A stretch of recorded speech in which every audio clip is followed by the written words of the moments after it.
Broker Breakdown is back, and in this 5th episode, we talk to Doan, founder and CEO of Realty Group, home to over 650 agents in the upper Midwest. As the owner of a large brokerage and a coach, Long shares great insights about personal growth and how that ties into growing a real estate business, plus, of course, the key role video plays. Long also discusses mixing personal and business content, a strategy for building strong habits, and he gives us some of my new favorite acronyms for staying focused and on the right track. You don't want to miss this one. Let's check it out.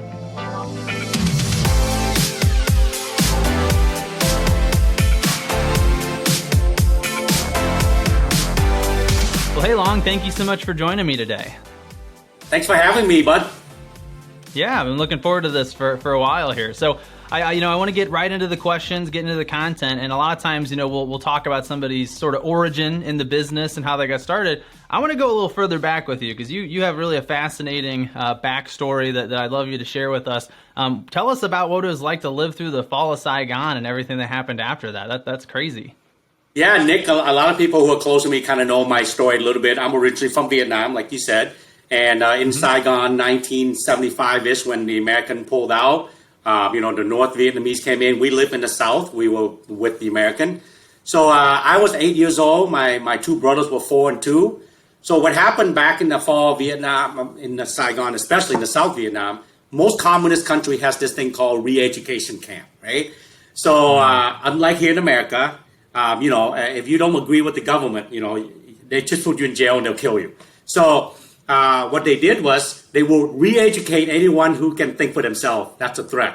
So my dad, being a professor, he's actually the vice chancellor of one of the largest private university in Saigon.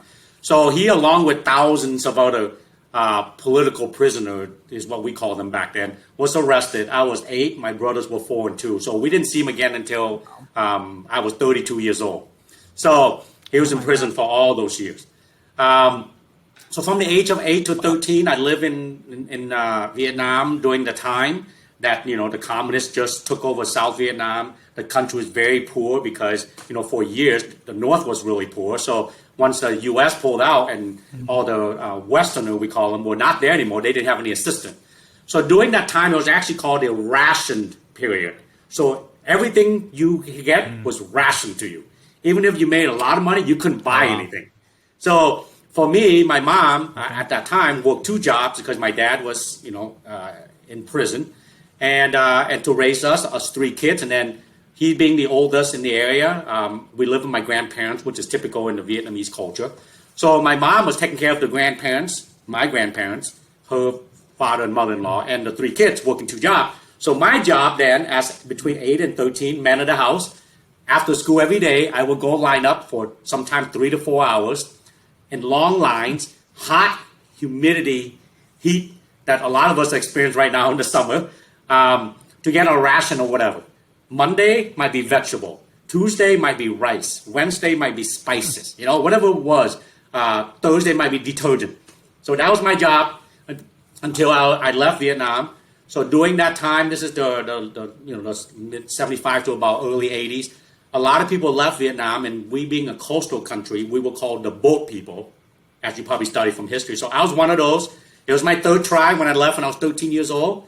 I have less than 50% chance of making it. So I always jokingly say I'm a flip of a coin sitting here talking to you. And, I landed in a refugee camp, so I did make it. I landed in a refugee camp where in Wikipedia page, it was nicknamed Hell Island. At that time, it was considered to be the most heavily populated place on earth. I was one of 40,000 people in the size of a football field.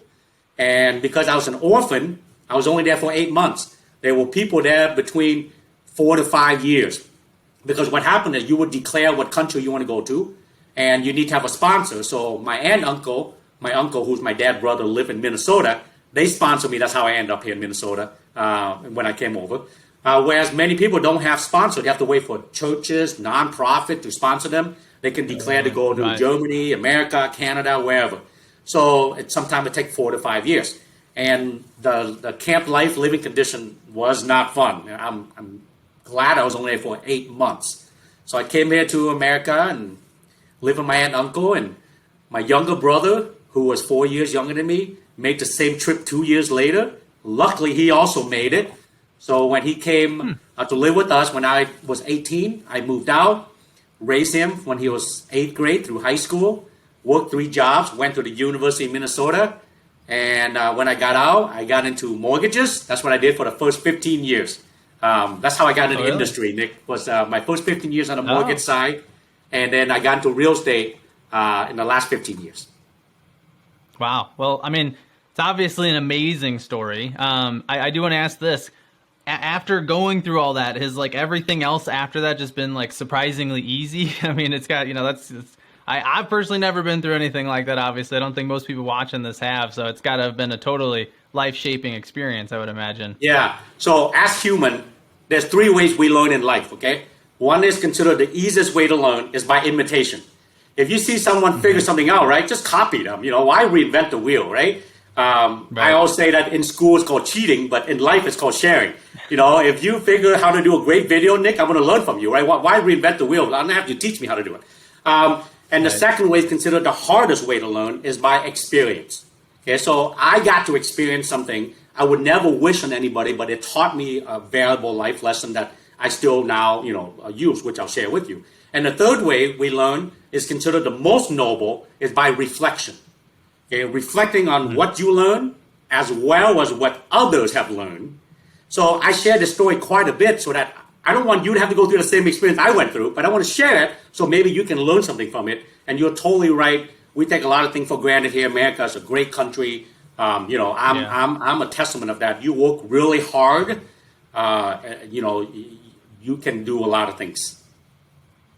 And that's amazing. And so I want to ask, we'll get eventually to the business stuff, but this is great, right? Because it's all about personal growth and development as well. And that factors into business. So I do have a question. I don't want this to sound like a political question, but it probably is to some degree. But we get a lot of people nowadays sort of throwing the word communist around a lot, right? Like, this is what we do in the U.S. It's real communist. Or, we're heading in this direction. Yeah.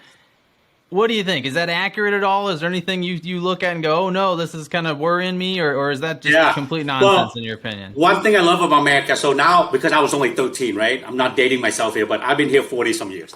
So, and over the 40 years, America is a great country because of the multiple parties. Like in Vietnam, there's only one party, the Communist Party, and there still is now. And election every 4 years is the people in power nominate the people under them, and then they vote among themselves, so we don't really get the vote. So in America, one great thing is no matter where it shifts, 4, 8, 12 years, it usually shifts back. So yes, right now it's going to one side. So if you're on the other side, you're not going to be happy. Just like 8 years ago, you weren't happy if you're on the wrong side. But the great thing in America, it does shift back and forth. One thing I am a little bit worried lately is, they always talk about in the people business especially, right? Try to stay away from politics and religion, okay? Because you never know what people believe in, and you don't want to offend anybody because we're such a unique culture here that's very diverse. Lately, we add the third topic to it is the COVID topic, okay? So when you talk about politics, COVID somewhat, I believe, is politics. I totally believe COVID is real. You can get sick, you can die from it. But you always have to be worried who you're talking to because if you're on the wrong side, the other person's almost like, I don't want to have anything to do with you because you believe differently. So what I'm worried about is I escaped Vietnam because I did not get a chance to say how I feel about things. Because if you didn't say what they wanted, they could shoot you. Or in my dad's, option, 22 years in prison until they actually finally released him and they exiled him to America. He hasn't seen his, brothers, relatives in 40-some years, right? Whereas here, people get to say whatever they want, but it's getting to the point now you kind of have to be careful what you say. And with social media, the platform is great, that anyone can express their opinion, but as bad as people don't realize, freedom is not free. The freedom of speech is not free. By having it, you also have to be responsible for what you say. Wow, I mean, there's a lot there, and that's a great insight. I mean, I even just going back a few minutes ago to your point about the 3 ways to learn, and the fact that there's just so much to consider here. I mean, and we're seeing that too, right? I mean, we both sort of. I know you live in sort of the what do they call that part of the kind of upper Midwest? Midwest, the great. Yeah. So we're in the Midwest too, down here in Missouri, and like that's you can see it, right? And we got the city folks, and they sort of have a set of beliefs. And we went down and we floated the other day. Went out on a river. I don't know if you guys do that up there. You get a big raft and just float down a river for a day, right? But it's a different world now, right? I mean, people are coming at these things from such different perspectives, and just seems like a lot of anger underneath it all, which is So bad, by the way, I'll be at your side of town this Thursday through Saturday at the Ozark. So I'm flying into St. Louis and driving there 2.5 hours. But same here in Minnesota. We have 7 offices right now. One of it is about 2 hours away from the Twin Cities. Okay, so I was just there Monday. So of course here, people do wear masks because it is real, right? You got to be careful, and there's some rules and stuff.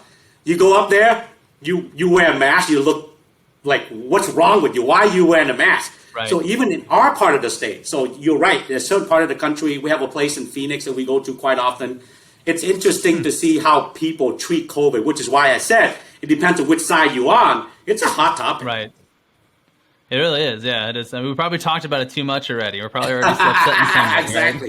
Right? Thanks for sharing all that with us. I do want to make sure we talk about the business stuff, right? Because that's kind of the main gist of why we're here. But let's come take a step back. You were talking about in your transition here. You spent a lot of time in mortgages.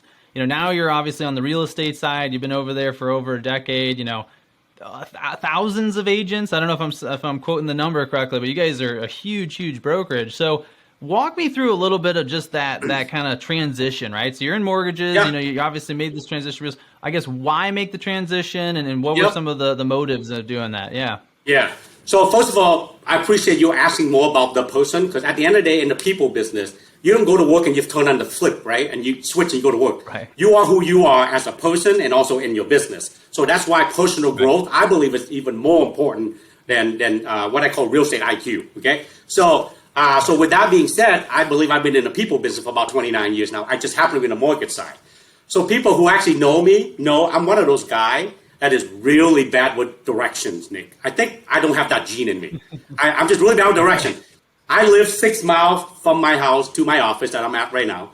3 roads I get on, I still use GPS. No joke, okay? So I could not figure out the dang King's map back in the day. I wanted to get in real estate, but I couldn't figure out the King's map, how to get to places. And, you got to go do showing, meet people. I'm like, no, I'm getting out of that. So then 2007 is when I get my real estate license. And you remember 08, 09, right? So the reason I did that was things were starting to look differently in 07, 08, 09. And as a business owner, we all should learn how to, what I call learning to watch the leading and the lagging indicator, okay? Because if you know this is happening, you should know this is going to happen next. So you can predict and be nimble and make the changes. So I remember thinking, something's not right about mortgages, because it was getting crazy. We had some weird program back then, you probably may remember, the stated program called the liar loan, right? You just tell me how much you make and I'll get you qualified to buy $1 million home. You make $2,000 a month. I know, stated income, no asset. I mean, it was just some crazy stuff. So I'm like, this stuff got to come out at some point, because there's no way it can sustain that. So about 07, I got my real estate license. GPS was starting to happen, right? So I'm like, I'm going to get into real estate. And then 08, 09, things happen. So then in 09, being in the people business, I wanted to go build relationship. So I'm like, hey, if I'm doing real estate, what should I be doing? And that's when I started Realty Group, because I also learned the foreclosure was going to happen. I was telling all my friends there in 08, 09, and they're like, this is real estate, man. It's going to be a little hiccup. I'm like, no, guys, the leading indicator is telling me this is going to be the lagging indicator. I'm going to get into real estate, and I'm going to do foreclosure listing. So I quickly learned I need to go to Dallas. So I went there about every 3 weeks to a month, Nick. I would meet with asset manager, because Freddie, Fannie, Hunt, all the big banks were down there.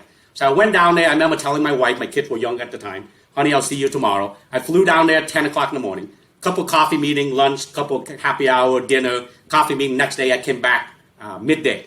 I'd get 6 to 8 meetings in. I did it for like a year in 08 to 09. So in 09, when I started my own company, because I also learned the contract, especially with Freddie, Fannie, and Hunt, stay with the broker. So I need to have my own brokerage, because I wouldn't keep the account, right, if I would make the move. So I started Realty Group. And then I call all my friends then, because they introduced me to other asset manager. I took a year to get to know them, build a relationship with them, because in the people business, people work with people they like and trust. And I wanted to know me, like and trust me. So I told all my friends, I'm ready to go, because system run business, people run systems. They trust me enough to tell me what they like and didn't like about the people they were working with. And I build system and process around it to improve what they didn't like. And then I plug in the people to do it.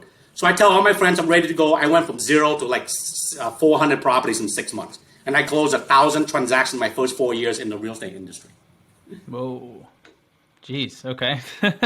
So there we go. I mean, there's a lot there. Yeah, I love it. Keep going. I'm taking notes. So my business partner now, Mike Bernier, came to work with me in 2011. And 2014, of course, the market was shifting. And again, lagging indicator. I'm like, okay, this foreclosure is going to go away, which is good for our economy, of course. But for me, I want to stay in the real estate industry. What should I do now? So Mike and I got together and we became partners, and we decided to grow Realty Group as an active brokerage versus me just owning my own shop. Okay, so we had 8 agents at the time. Today, not quite thousands of agents. We have 650 agents and growing. We're licensed in Minnesota and Wisconsin. And next year for us, our vision statement is pretty audacious. We want to be in all 50 states, not just on all 50 states, but the top 5 brand in all 50 states. Right now, we're the top 5 brand in Minnesota, including all the big brands out there. So next year for us, our theme is Florizona. So we're going to go into Florida and Arizona because for Minnesota, it's a snowbird state. In the winter, people go to those 2 states the most. So we thought it'd naturally be the first 2 states we start out with our expansion plan outside of our twin cities. I love it. Yeah, that's smart. I mean, following where the people you already know are going, right? That makes a lot of sense. Well, there's several things, from what you just said that I'd love to kind of come back and touch on. And I think, your point about it being a people business, I mean, I think that's one of the things that it's so easy to forget. And you've mentioned it several times, and I can tell it's something that you obviously, live every day. And, it's especially in marketing, right? We talk about marketing all the time. Obviously, we talk mostly about video, but everybody always wants the trick, right? Well, what can I do? I want the strategy. I want the thing that's going to get all these people to hire me. And, my point is kind of what you're getting at, which is just always to come back to like, are you building relationships with people or not? And if you're building relationships, which you can do through things like video nowadays really effectively, then you're going to win in the long run, right? So how do you, when you see somebody, let's kind of go into a little bit of coaching mode. Maybe you're talking to agents that are so caught up in that stuff, right? Shiny object syndrome, trying the latest thing, buying the leads, and not that any of that stuff's necessarily bad, but how do you help them refocus? Maybe what are some of the things you would suggest they do to get back into this idea of, hey, build the relationships. That's where it's all going to come from. Yeah. So relationship building and nurturing, it takes time.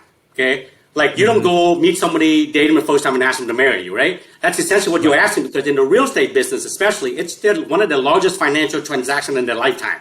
So they want to make sure they work with people they like and trust. So it can't just be, hey, I just met you at the bar, you want to be my real estate agent. Okay, that doesn't work that way. Now, to build relationship also, you don't have time, and most people hate doing it, to go door knock everybody just to say hi, right? That takes time, and it's not scalable, and I would say 9 out of 10 people will hate doing it. They get sweat over door knocking, okay? So with social media platform nowadays and the video, like for example, they should definitely hire somebody like you to either teach them from your video school or hire them to do it for them. But at the very minimal, they need to at least do some videos, because in the people business, visibility is credibility. And the way you can be visible is most of us cannot afford to buy billboards, right? Or bus benches to put out there, okay? Or do all these mailers with money. So the easiest way to do is video, and then leverage social media to target, retarget, run like an ad. So Facebook, TikTok, those are all things you can do. Also, video allowed you to be authentic and real. If you're out there, people see you. By the way, the biggest complaint I have, and 2/3 of all real estate agents are women, right? 60-some%. Okay? So especially our ladies always say, I don't look good, I don't sound good, whatever it might be. I'm like, get over it. That's how you look, that's how you sound. Okay? How many times have I gone and meet somebody, Nick, on a face-to-face appointment? Less and less now because of COVID. I'm doing more Zoom like this. And I show up and I'm looking around because on the business card and the signature line and the email or whatever has a picture. I'm looking for it. I'm like, holy cow, by the time they wave me down, what do you do? Use your high school picture? You're like 50-some years old right now. Okay? Just be authentic, be real, be you, right? And that's how you sound, that's how you look. But video is a great way to reach out, because people work with people they like and trust. The more they see you, the more they get to see you, the more they get to follow you, they will like you and trust you. Yeah, I mean I agree with that 100%. I think that it's in some ways it's very simple, right? We sort of add our own complexity to it for whatever reason, right? I think we like to think things are harder than they have to be. Yeah, yeah. One thing I want to come back to on is you kind of briefly mentioned was using advertising, right? So Yep. paid ads on Facebook, retargeting. I think I heard you mention in particular. That's something that I think a lot of people resist, right? Because I mean, you're talking about awareness. You're talking about, what I would argue sort of personal branding, Yep. relationship building.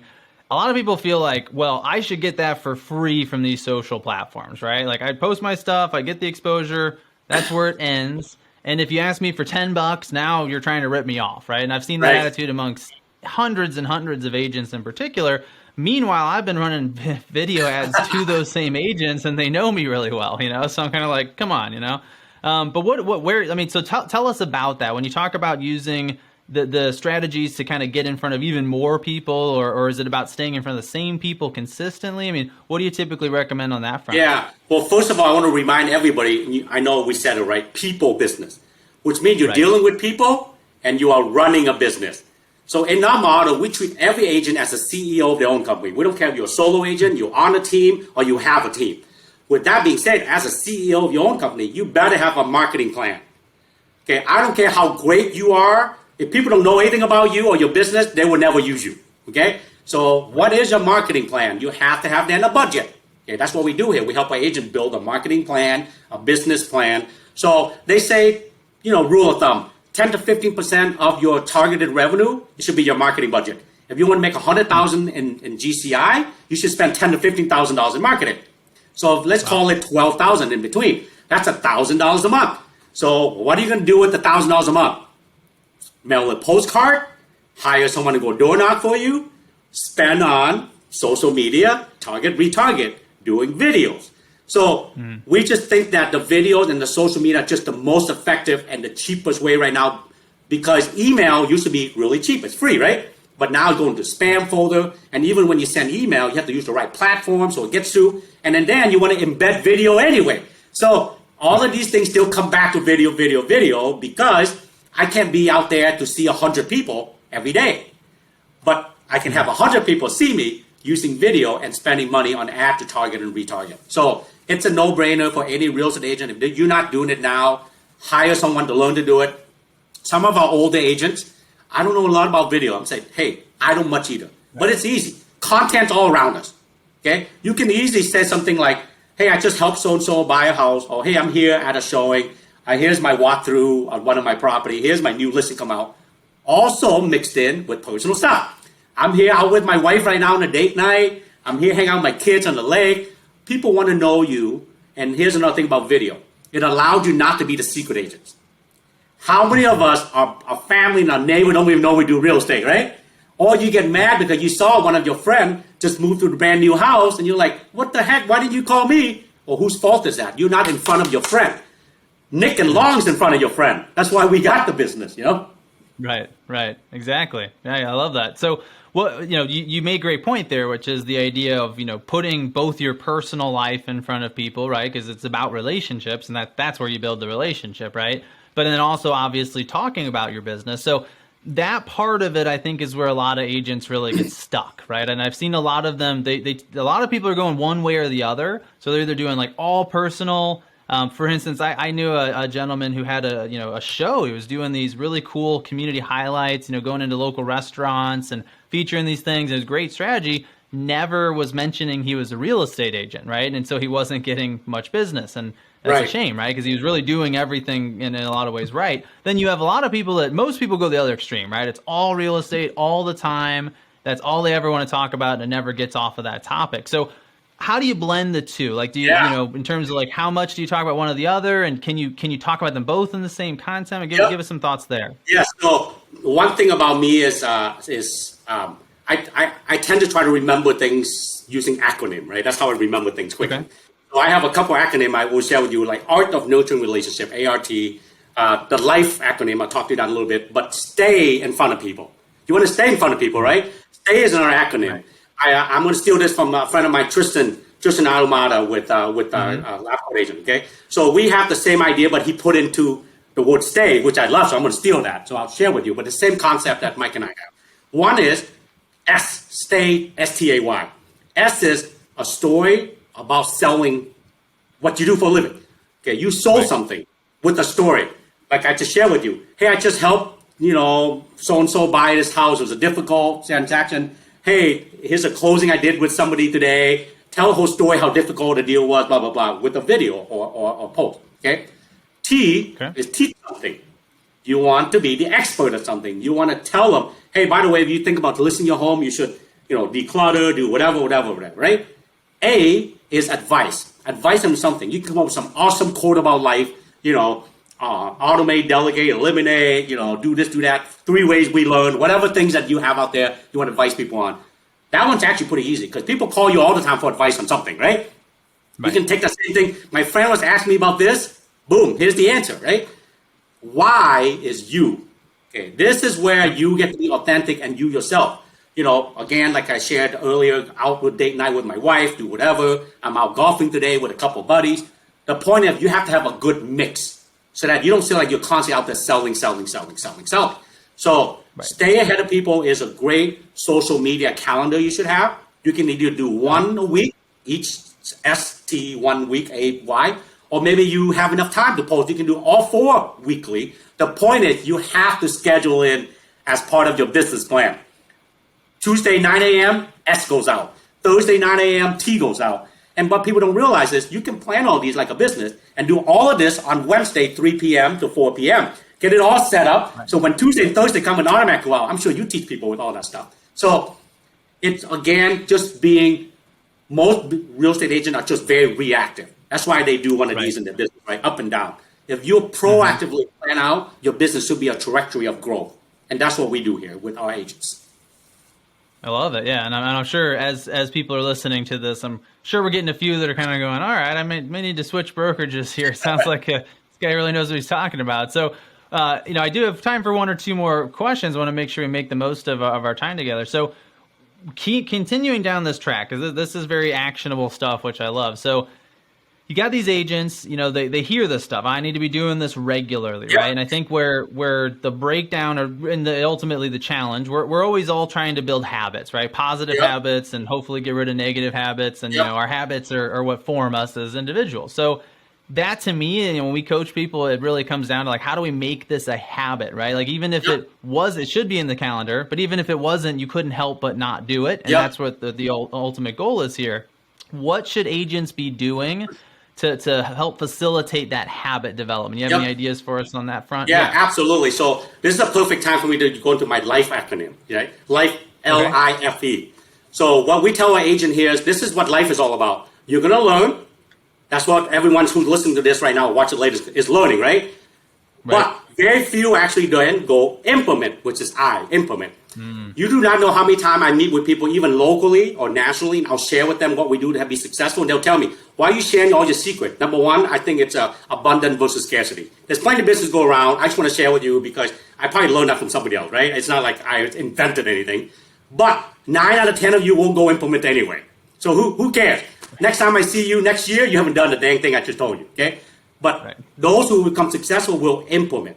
So learn, implement. Yet, the next one is so important. You will fail. You will fail more than you will succeed. F is fail, okay? And only when you fail, E is evolve. That's when you grow. Learn, implement, fail, evolve. We have a saying here that you build a plane while you're flying it. Go do the video, screw up the first few 4 or 5 times, blast it out to the world, and you get a bunch of laugh at it. You guys are so dumb. Can't believe you do that dumb video, right? Guess what? Next time, you're going to do better, better, better, and better. The other thing, too, is the habit part. You got to break it down in smaller bites. You hear the saying all the time that you can't eat an elephant in one bite. You got to break it down smaller. I use this example all the time. This is when my boys were younger, teenager. They're now 21 and 24. My youngest daughter just graduated from high school, 18. So then when they're like 16, 14, we took them to Mexico, right? So I remember 2 boys telling Dad, hey, Dad, let's go to the gym because we're going to the beach. We want to look hot for the chicks. I'm like, first of all, I got Mom, so I'm bringing sand to the beach. So I don't care how I look, right? But they're like, oh, let's do it with us. So what happened? I didn't want to go work out because I don't work out much, okay? So, but I wanted to be with them and to do all this stuff. So I broke it down because habit you get to get used to change, as you know, supposedly at least 21 days to change habit, right? So my first step was they went to the gym and I said, okay, let me work up to it. So they were going every day, by the way. So my first couple of days, I went and put on my gym clothes. That was it. I got that little start. The day 3 and 4, I put on my gym shoes, walk around the house a little bit. I hit that. Now my habit had changed. Okay. Day 5 and 6, I drove to the gym. Wave at them. I call them, hey, I'm out here, guys. Wave at them. I drove home. I explained to them what I was doing. They understood, but they thought it was stupid, but they understood, right? And then day 7, 8, I went inside the gym, hung out with them for a little bit, didn't work out. It wasn't until the second week I actually went in and started working out with them, and then it became a habit for me because I have done all the small little things. So in this example, I would say pull out a phone and do a quick video or something. Okay, do once or twice, and then go, okay, which one of those do I like? Maybe the next step is post on social media, right? And so break it down and put it on your calendar, and then keep doing it and keep failing so you can evolve. That's awesome. Yeah, and I love the idea of just one small step at a time, right? I think that, that's great to hear you reiterate, because for, the science says that as kids, we're better learners than we are as adults, right? Our brains are more plastic. We can pick things up faster. And yet some reason as adults, even if we know that, we tend to think that we should just be able to learn a new thing in like a few days, right? I'm going to go to a conference and I'm going to be good at this thing, a week later, and, never happens, right? So that, is really frustrating to a lot of people, but it works, right? I mean, and if you look at the actual outcome, just a few weeks later, I'm actually going to the gym regularly and I feel fine about it, right? It's not that much time, but we tend to look at things as, no, I want to get there faster. I want to move faster. So, to kind of wrap that idea up and to maybe sort of end our conversation for today, as you're coaching somebody on this stuff, and we talked about a couple specifics they can do with video, but going a little more meta here, it's like, how do you build a habit around that process, right? So how do you start to think of learning new skills that way? Because I think that's where a lot of us are really lost, right? Is we're trying to learn too fast, we're hitting roadblocks, we're giving up on that particular thing, and then we're on to the next one, right? And that's kind of the shiny object syndrome. So, is there some way, and maybe you got a cool acronym for this one too, but is there a way to kind of make that approach a regular part of how you do things? Yeah, I think there's two things that's important. By nature, we try to either fight or flight, right? As human, okay. So we're gonna like assess every situation. Goes, should I run or should I stay and fight? Okay, so that's inherently in our gene. So because of that, every task come about, you're trying to find a way to fight or flight. Flight is always easier. I'd rather not do it, right, and run away. So what they say, one thing that on an average, we have about 50,000 thoughts a day. Some number even come back higher, like 60 to 80,000 thoughts a day. Okay, constantly we're thinking all the time. What people don't realize is 90% of our thoughts are repeated, which means if you have negative thoughts, negative things come out. Like you think you can't do it, you won't do it. But what I'm trying to get to is they also learn that when you visualize something, the brain doesn't know the difference between visualizing and the real thing. So if you even visualize how to do some of this stuff so you can get up the courage like I did, put the gym clothes on, put gym shoes on, little tiny thing, and commit to doing it is number one. Okay? Number two is because you have a fight or flight, you need someone to help you hold you accountable. Because a lot of times we don't hold ourselves. Get a coach, get a partner, what I call an accountability partner, right? That could be your spouse, it can be another agent or your team leader. Or sign up for school with Nick and his people, because they're going to hold you accountable. Did you do this video? Did you do this, do that? See what I'm saying? So once you do that enough time, eventually become a habit. Now it's normal. Like for me now, when I get up in the morning, I always brush my teeth. I don't have to think about it anymore. Like it's like inherently in my habit. I didn't normally do that when I first started that, right? It's the same. Pretty soon you're going to go, this is a good situation. Pull out the camera. Quick video. Go do what Nick taught me. Upload this, do that. Remember the 3 ways we learned. You don't know how, go learn somebody who knows how to do it. Okay? And then go practice with experience. You're going to fail, but you're going to evolve. Okay? And then eventually you're going to reflect on it. Was that a good video? Could I have done better? And before you know it, you might be working with Nick and teaching other people how to do video. I love it. Yeah. And we'd love for them to get to that point. We always need more instructors and captains for our teams and everything. So I appreciate the plugs, Long. I mean, that's great. I don't even have to promote myself anymore. Okay, cool. So we are out of time. Before we wrap up, I do, first of all, thank you so much for doing this. This conversation has been fascinating. I really appreciate it. You bet. Thank you for having me, of course. Of course, yeah. So last question to you as we wrap up then is, if somebody's listening, you mentioned that you're expanding to was it Florizona? Was that how you put it earlier? Am I saying that right? But you've already got a bunch of offices as well. If somebody is going, hey, I want to learn more from this guy, I think I might want an opportunity to work with Realty Group. How should they go about getting in touch, and what does that look like? Yeah, I mean, first of all, you can just Google me, but we're in Minnesota. RealtyGroupMN.com is our website. But for us, it's all about alignment. In the people business, we're not right for everybody. Right. There's a lot of good brokerages out there, a lot of good agents out there. We just seem to align best with people who think and act like CEOs and want to grow their business. Matter of fact, Mike and I are helping people grow, and we're tracking a 104% increase in business. I mean, if you join us, we double your business the first year. That's the average. Now, this is with people who don't grow their business too. Because when they come to us financially, our comp plan is very aggressive. They might double their income doing the same number of transactions, okay? So with that being said, we're still doubling people's business. So we're only the good fit for people who are like serious about real estate, want to grow their business, and want to help others. Because in the people business, we always say, don't have commission breath. Help people and money will come. So we look for people who want to help people, make a difference in people's life. I'm originally not from America. And the American dream is to own a home. This is why I do what I do here. I want to be a part of the American dream because I got to be a part of it, and I want to share it back.